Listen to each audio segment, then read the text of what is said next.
राज्यातील 40,000 प्राथमिक शाळा आज बंद राहणार. 2.25 लाख शिक्षक सामूहिक रजेवर. नेमकं प्रकरण काय? विद्यार्थी आणि पालकांसाठी एक महत्त्वाची बातमी समोर येत आहे. राज्यातील प्राथमिक शिक्षक आज एका दिवसाची सामूहिक रजा आंदोलनावर जाणार आहेत.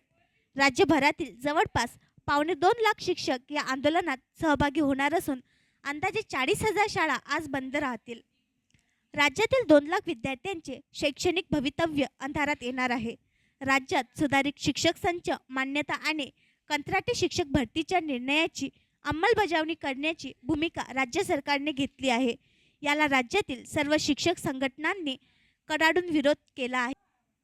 सुधारित शिक्षक संच मान्यता आणि कंत्राटी शिक्षक भरतीच्या निर्णयाची अंमलबजावणी सुरू झाल्यास राज्याच्या ग्रामीण भागातील 1,85,000 विद्यार्थी आणि 29,000हून अधिक शिक्षकांचे भवितव्य अंधारात जाण्याची भीती व्यक्त होत आहे.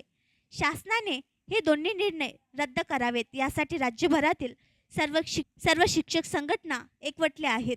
या संदर्भात शिक्षण मंत्री दीपक केसरकर यांच्याशी सकारात्मक चर्चा झाली.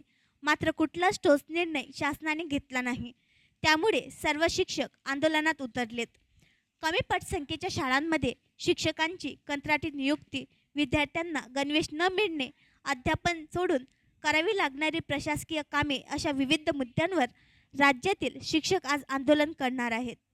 शिक्षक संघटनांतर्फे राज्यातील जिल्हाधिकारी कार्यालयावर मोर्चा काढण्याचे नियोजन करण्यात आले आहे. त्याचाच परिणाम म्हणून राज्यातील काही ठिकाणी शाळा बंद राहणार आहेत. दरम्यान शिक्षण विभागाच्या निर्णयाविरोधात प्राथमिक शिक्षकांची काही दिवसांपूर्वी पुण्यात बैठक झाली.